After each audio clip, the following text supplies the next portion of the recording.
Episode 37.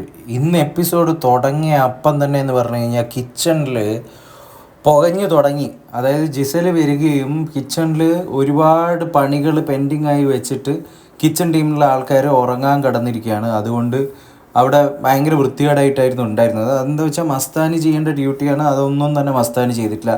മസ്താനിയൊക്കെ അവിടെ എന്തിനാണ് ഇരിക്കുന്നതെന്നും കൂടി അറിയില്ല. ആദ്യത്തെ കുറച്ച് ദിവസങ്ങളിൽ എല്ലാവരുടെയും പേഴ്സണൽ കാര്യങ്ങളെടുത്ത് പറഞ്ഞ് കുറച്ച് കച്ചറ ഉണ്ടാക്കിയതല്ലാതെ മസ്താനി വീണ്ടും പിന്നെ ഒന്നും ചെയ്തിട്ടില്ല.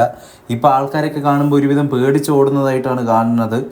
അതുപോലെ തന്നെ എന്താ പറയേണ്ടത്, ഇപ്പം പറയാനും ഒന്നുമില്ല. ഇന്നത്തെ എപ്പിസോഡിൽ തന്നെ മസ്താനിയുടെ ഒരു പ്രസൻസ് കൂടി ഉണ്ടായിട്ടില്ല. സത്യം പറഞ്ഞു കഴിഞ്ഞാൽ കയ്യിൽ കൊണ്ടുവന്ന ബോംബൊക്കെ തീർന്നു തോന്നുന്നു. അതുപോലെ വേറൊരു സംഭവം എന്ന് വെച്ച് കഴിഞ്ഞാൽ നമുക്കറിയാം നൂറയ്ക്ക് കിട്ടിയിരിക്കുന്ന 3 പവറായിരുന്നു, സ്പെഷ്യൽ പവർ. അതെങ്ങനെ ഉപയോഗിക്കണം, ആരെ നോമിനേറ്റ് ചെയ്യണം എന്നൊക്കെ നമ്മുടെ ആദില നൂറയ്ക്ക് ഉപദേശിച്ച് കൊടുക്കുന്നതാണ് കണ്ടിട്ടുണ്ടായിരുന്നത്.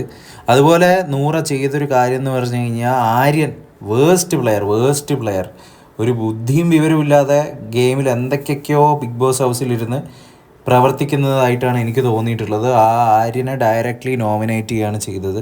അതുപോലെ തന്നെ നോമിനേഷനിൽ ഇന്ന് കണ്ടൊരു കാര്യം എന്ന് പറഞ്ഞു കഴിഞ്ഞാൽ എല്ലാവർക്കും നൂറയും ആദിലയും സെപ്പറേറ്റഡ് ആവണമെന്ന് നല്ല രീതിക്കുള്ള ആഗ്രഹമുണ്ട് എന്ന് ഒരുവിധം എല്ലാവരുടെയും നോമിനേഷൻസ് കാണുമ്പോൾ നമുക്ക് മനസ്സിലാവും. അപ്പോൾ ഏറ്റവും കൂടുതൽ വോട്ടുകളോട് കൂടി ആദിലയാണ് നോമിനേഷനിൽ ടോപ്പ് ചെയ്തത്. അതായത് 7 വോട്ടുകളാണ് അതിലേക്ക് കിട്ടിയത്.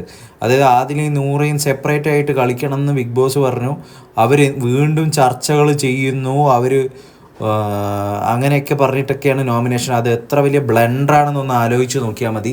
ഒരു ഹസ്ബൻഡും വൈഫും വന്നിട്ടുണ്ടായിരുന്നെങ്കിൽ ഈ ബിഗ് ബോസ് എന്ന് പറയുന്ന മണ്ടൻ അവരെ സെപ്പറേറ്റ് ആക്കിയിട്ട് കളിക്കാൻ വേണ്ടിയിട്ട് പറയുമോ? അതുപോലെ തന്നെയാണ് ഇവർ വന്നിരിക്കുന്നത്. ഇപ്പോൾ ഒരു ഗേൾ ഫ്രണ്ടും ബോയ് ഫ്രണ്ടും വന്നു കഴിഞ്ഞാൽ സെപ്പറേറ്റ് ആയിട്ട് കളിക്കാൻ പറയും. പിന്നെ ഇവർ എന്ത് ബേസിസിലാണ് സെപ്പറേറ്റ് ആയിട്ട് കളിക്കാൻ പറയുന്നതെന്ന് എനിക്കറിയില്ല. ദേ ആർ കപ്പിൾസ്, അവർ ഒരുമിച്ചാണ് വന്നിരിക്കുന്നത്. അവർ സെപ്പറേറ്റഡ് ആയിട്ട് എങ്ങനെയാണ് കളിക്കുക? ഇൻഡിവിജ്വലായിട്ട് അവർക്ക് തീരുമാനങ്ങളും എടുക്കാൻ പറ്റില്ല. അവരെന്തായാലും തീർച്ചയായിട്ടും ചർച്ച ചെയ്തിട്ട് തീരുമാനങ്ങൾ എടുക്കും. അതെന്ത് ബേസിസിലാണെന്ന് അറിയില്ല. ബിഗ് ബോസിൻ്റെ വൃത്തികെട്ട മനസ്സാണെന്ന് പറയേണ്ടി വരും. അതായത് ഇവർ തമ്മിൽ അടിച്ച് പിരിഞ്ഞ് അല്ലെങ്കിൽ വേറെ എന്തെങ്കിലും റിലേഷനായി അങ്ങനെയൊക്കെ കാണാനുള്ള, അതുപോലെ അത് ഉണ്ടാക്കി TRP കൂട്ടാനുള്ള വൃത്തികെട്ട തന്ത്രം മാത്രമാണ് ബിഗ് ബോസിൻ്റെ. അതൊന്നും എന്തായാലും നടക്കാൻ പോകുന്നില്ല. കാരണം അവർ ഒരുപാട് പരീക്ഷണങ്ങൾ കഴിഞ്ഞിട്ട് ഇതുവരെ എത്തിയിരിക്കുന്ന ആൾക്കാരാണ്. ഈ ഒരു ഷോയിൽ വന്നിട്ട് അടിച്ചു പിരിയേണ്ട ആവശ്യമൊന്നും അവർക്ക് ഉണ്ടെന്ന് എനിക്ക് തോന്നുന്നില്ല. അപ്പോൾ അതിൻ്റെയൊക്കെ ഒരു ബേസിസിലായിട്ടാണ് അതിലേക്ക് ഏറ്റവും കൂടുതൽ വോട്ട് കിട്ടാനുമുള്ളൊരു കാരണം എന്ന് പറഞ്ഞു കഴിഞ്ഞാൽ. അതുപോലെ തന്നെ ഇന്നത്തെ ക്യാപ്റ്റൻസി ടാസ്കിൽ അഭിലാഷാണ് ജയിച്ചത്. അതുപോലെ വേറൊരു സ്പെഷ്യൽ സംഭവം എന്ന് വെച്ചാൽ ഇന്ന് അനിമോളിന് അധികം ഒന്നും എന്തായാലും എപ്പിസോഡിൽ കണ്ടിട്ടില്ല. എന്താണെന്ന് വെച്ചാൽ അനിമോൾ പുതിയൊരു ട്രാക്ക് പിടിക്കാൻ നോക്കുകയാണ്. അതായത് ഈ പ്രവീൺ എന്നാണ് തോന്നുന്നു അവൻ്റെ പേര് എന്ന് പറഞ്ഞു കഴിഞ്ഞാൽ, ഒരു പുതിയൊരു ലവ് ട്രാക്ക് പിടിച്ചാലോ എന്നൊക്കെയുള്ള മെല്ലെ ചെറിയ ആലോചനയിലാണ് അനിമോൾ തോന്നുന്നു. എന്തായാലും ആര്യനായിട്ട് ലവ് ട്രാക്ക് പിടിക്കാൻ നോക്കി, അതെന്തായാലും മൂഞ്ചിപ്പോയി. അപ്പോൾ വേറെ എന്തെങ്കിലും പുതിയ സംഭവം പിടിക്കണം. പിന്നെ ഒരു വലിയ പൊറാട്ട നാടകം നടത്തിയത് അതും മൂഞ്ചിപ്പോയി.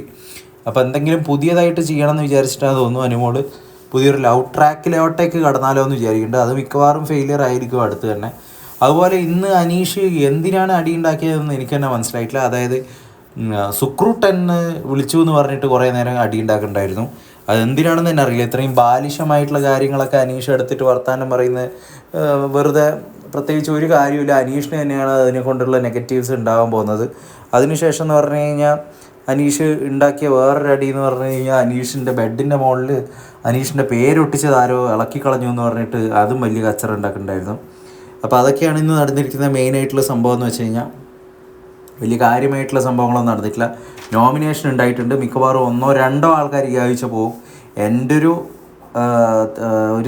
എന്താ പറയുക, ഒരു പ്രഡിക്ഷൻ ശരിയാണെങ്കിൽ നോക്കുകയാണെങ്കിൽ എനിക്ക് തോന്നുന്നത് ഒനീലായിരിക്കും ഈ പ്രാവശ്യം മിക്കവാറും ഔട്ടാവുക എന്നാണ്. അല്ലെങ്കിൽ ഈ സാബുമാനൊക്കെ ആരെങ്കിലും വോട്ട് ചെയ്യുന്നുണ്ടെങ്കിൽ ദയവ് ചെയ്ത് മറിച്ച് വോട്ട് ചെയ്യുന്നതായിരിക്കും നല്ലത്. എന്തിനാണ് അയാളൊക്കെ അതിൻ്റെ ഉള്ളിൽ നിൽക്കുന്നതെന്നും കൂടി എനിക്ക് മനസ്സിലാവുന്നില്ല. ഒരു കണ്ടൻറ്റ് ക്രിയേറ്റ് ചെയ്യാനോ എന്തെങ്കിലും ഒരു വഴക്കിൽ ഒരു അഭിപ്രായം രേഖപ്പെടുത്താനോ ഒന്നും തന്നെ പറ്റാത്ത ഇതുപോലെയുള്ള ആൾക്കാരെ എന്തിനാണ് ഇതിലോട്ടേക്കൊക്കെ എടുത്തുകൊണ്ടുവരുന്നതെന്ന് അറിയില്ല. പിന്നെ നോക്കുകയാണെങ്കിൽ ആദില നൂറ കേസിൽ നൂറയ്ക്ക് ഭയങ്കര ടെൻഷൻസും കാര്യങ്ങളൊക്കെ ഉള്ളതായിട്ട് തോന്നി. അതൊക്കെയാണ് ഇന്ന് നടന്ന മെയിനായിട്ടുള്ള സംഭവങ്ങൾ.